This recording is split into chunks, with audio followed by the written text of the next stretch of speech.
ฮุกซ้ายครับลูกนี้โดนเต็มๆครับโอ้โหต้องบอกว่าเป็นหมัดที่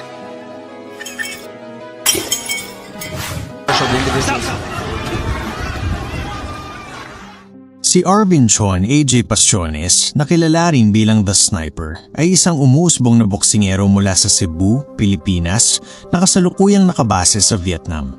Sa edad na 20, mabilis siyang umangat sa mundo ng boxing at itinuturing na isa sa pinakamainit na batang talento ng Pilipinas. Narito ang buod ng kanyang boxing career.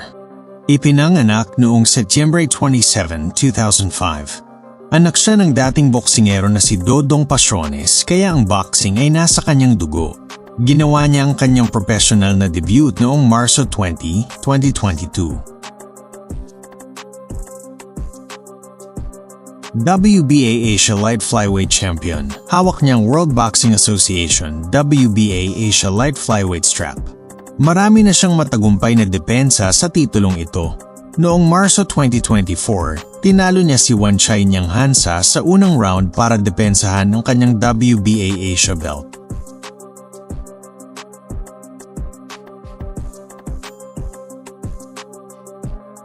Noong Disyembre 2024, dinaig niya si Xiang Li ng China sa pamamagitan ng unanimous decision panatili ang kanyang WBA Asia title.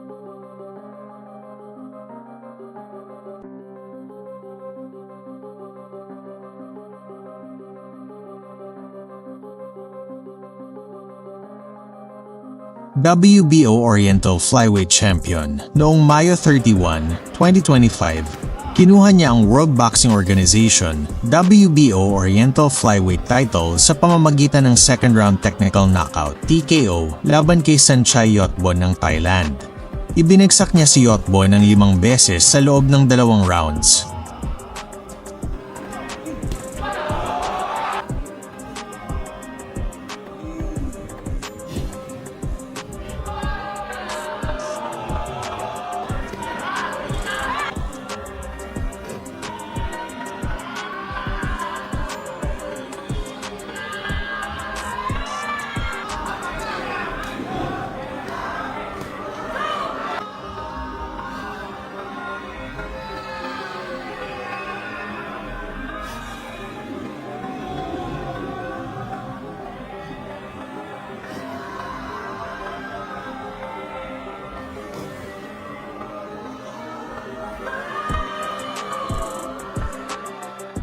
Laban kay Rene Mark IV, isa sa pinakamalaking tagumpay sa kanyang karera ay ang pagtalo sa dating world champion na si Rene Mark IV sa pamamagitan ng split decision sa kanyang unang hometown bout sa Pilipinas noong 2024.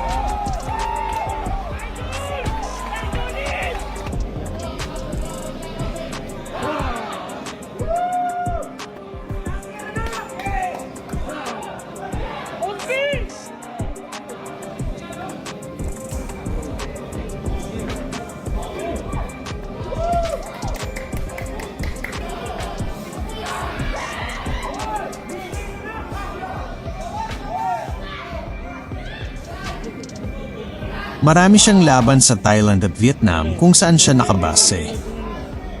Si AJ Pastrones ay kasalukuyang nananatiling walang talo na may impresibong record na 11 panalo, 0 talo at 0 tabla na may 6 na knockouts ayon sa BoxRec as of June 2025. Siya ay mataas ang ranggo sa iba't ibang organisasyon ng boxing.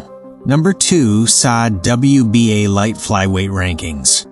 Number 15 sa International Boxing Federation IBF. Number 25 sa World Boxing Council WBC. Malapit na siya sa isang world title shot, particular laban sa kasalukuyang WBA Light Flyweight World Champion na si Eric Rosa. Si AJ Pastrones ay mabilis na nagpapakita ng kanyang talento at determinasyon sa ring na naglalayong sundan ang yapak ng kanyang ama at maging susunod na malaking pangalan sa Philippine boxing. Upang tuluyang maging isang ganap na world champion sa boxing, narito ang hakbang na dapat gawin ni AJ Pastrones. 1. Magpatuloy sa panalo at pagpapataas ng ranggo. Panatilihin ang undefeated record. Ang pagiging undefeated ay isang malaking bentahe sa boxing. Kailangan niyang patuloy na manalo, panatili ang momentum at ang pagtaas ng kanyang ranggo. Targetin ang top ranks. Kailangan niyang umakyat sa top 5 o top 3 sa world rankings ng iba't ibang major sanctioning bodies, WBA, WBC, IBF, WBO sa light flyweight division. Ang kanyang kasalukuyang number 2 na ranggo sa WBA Asia ay isang magandang simula. Kailangan niyang umangat sa global ranks. 2. Makipaglaban sa kalidad na kalaban, contenders at dating champions. Harapin ang rank contenders. Kailangan niyang harapin at talunin ang top-rank contenders sa kanyang dibisyon. Ito ang magpapatunay ng kanyang kakayahan at magpapataas ng kanyang kredibilidad bilang isang world title contender. Labanan ng dating o kasalukuyang world champion. Ang pagtalo sa isang dating o kasalukuyang world champion ay direktang magbibigay sa kanya ng pagkakataon para sa isang world title shot. 3. Magkaroon ng world title shot. Maging mandatory challenger. Kung patuloy siyang mananalo at aakyat sa ranggo, posibleng maging mandatory challenger siya para sa isang world title. Nangangahulugan ito na kailangan ng champion na harapin siya o lisanin ng titulo. Negotiate para sa voluntary defense. Maari rin siyang mag-negotiate para sa isang voluntary defense laban sa isang kasalukuyang champion, lalo na kung mayroon siyang malakas na record at malaking fanbase. 4. Ihanda ang sarili sa pisikal at mental. Masinsinang pagsasanay. Kailangan niya ng matinding pisikal na pagsasanay kabilang ang conditioning, speed work, power training at technical drills. Mahusay na coach at team. Mahalaga ang pagkakaroon ng isang mahusay na coaching staff kabilang ang isang head coach, strength and conditioning coach, nutritionist at sports psychologist.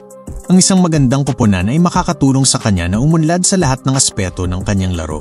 Disiplina at dedikasyon. Ang pagiging world champion ay nangangailangan ng sukdulang disiplina sa diet, training at pamumuhay. 5. Promotional at media exposure. Magkaroon ng magandang promoter. Makakatulong ang isang magaling na promoter na makakuha ng malalaking laban at mas maraming exposure sa media. Build a fanbase. Ang isang malaking fanbase ay makakatulong na makakuha ng mas malaking laban at mas mataas na sweldo. 6. Pagtanggol sa titulo kung makuha. Kapag naging world champion na siya, kailangan niyang matagumpay na depensahan ang kanyang titulo laban sa top contenders, patunayan ang kanyang pagiging lehitimong kampiyon at posibleng maging super champion tulad ng sa WBO regulations.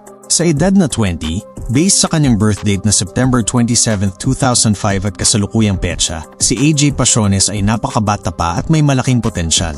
Ang kanyang kasalukuyang undefeated record at pag-akyat sa WBA Asia rankings ay nagpapakita na nasa tamang landas siya. Ang susunod na mahalagang hakbang ay ang pagharap sa mas matitinding kalaban at pagkuha ng world title shot. Đánh vào vai mà thôi. Một quyền hút rất nặng nhưng rất may cho Saragut. 12 seconds later. Saragut chạm thong 4 cm và đây là một cú đấm và có khả năng anh sẽ khiến cho đối thủ bị hạ knock out. Những bước chân loạn choạng và đứng không nổi nữa rồi. Một cú right straight quá nặng đến từ Pasiones. Shoutout na sa Pinas Boxing TV. Pakipollow yan, idol.